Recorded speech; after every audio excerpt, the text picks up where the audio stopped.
नमस्कार दोस्तों, आपका स्वागत है रिकू कार्टून्स चैनल पर।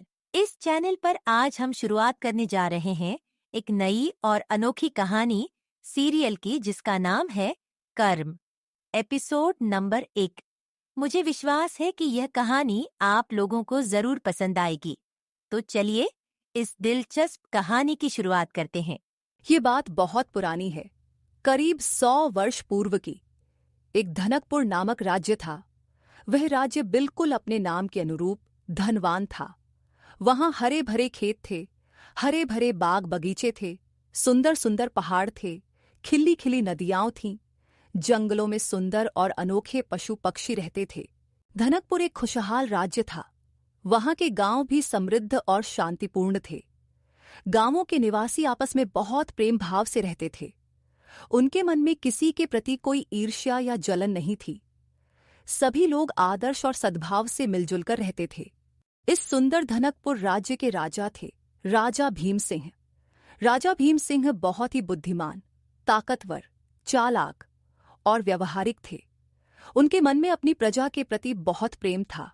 उनके माता पिता की मृत्यु उनके बचपन में ही हो गई थी। इस कारण उन्होंने बहुत ही कम उम्र में राजपाट चलाना सीख लिया था। इसलिए वे हर क्षेत्र में निपुण हो गए थे, चाहे तीर धनुष चलाना हो या फिर मैदान में उतरकर तलवारबाजी करना। राजा भीम सिंह ने यह सब विद्याएं अपने गुरु श्री देवऋषि से सीखी थीं। राजा भीम सिंह अपने गुरु को अपने पिता के समान मानते थे और देवऋषि भी उन्हें एक पुत्र की तरह प्रेम करते और राज्य संचालन में उनकी सहायता करते थे। देवऋषि राजा भीम सिंह को प्रेम से भीम बुलाते थे। एक दिन राजा भीम सिंह और देवऋषि राज्य के विषय में चर्चा कर रहे थे। अंत में देवऋषि बोले, भीम, अब आपकी उम्र हो चली है। अब आपको अपने जीवन के अगले पड़ाव पर बढ़ना चाहिए। राजा भीम सिंह ने थोड़ी हैरानी से पूछा, बाबा, मैं कुछ समझा नहीं।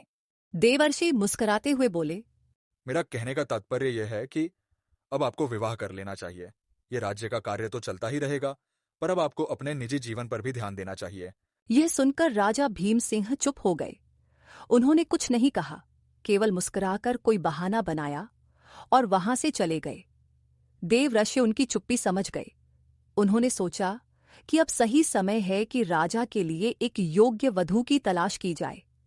उन्होंने कई राज्यों की राजकुमारियों के चित्र मंगवाए और राजा को दिखाए, पर राजा भीम सिंह का दिल किसी पर नहीं आया। समय बीतता गया।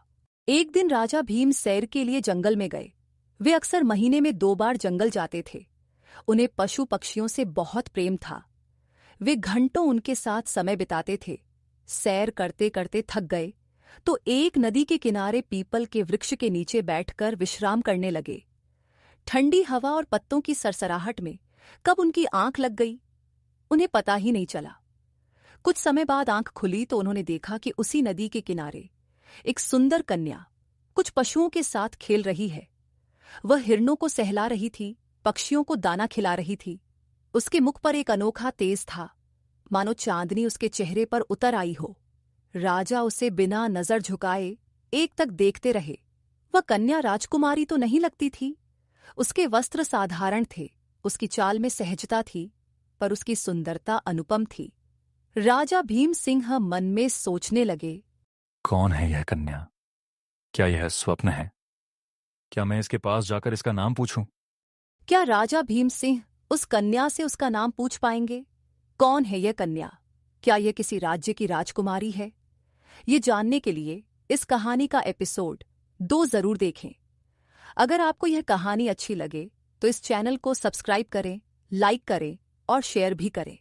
धन्यवाद।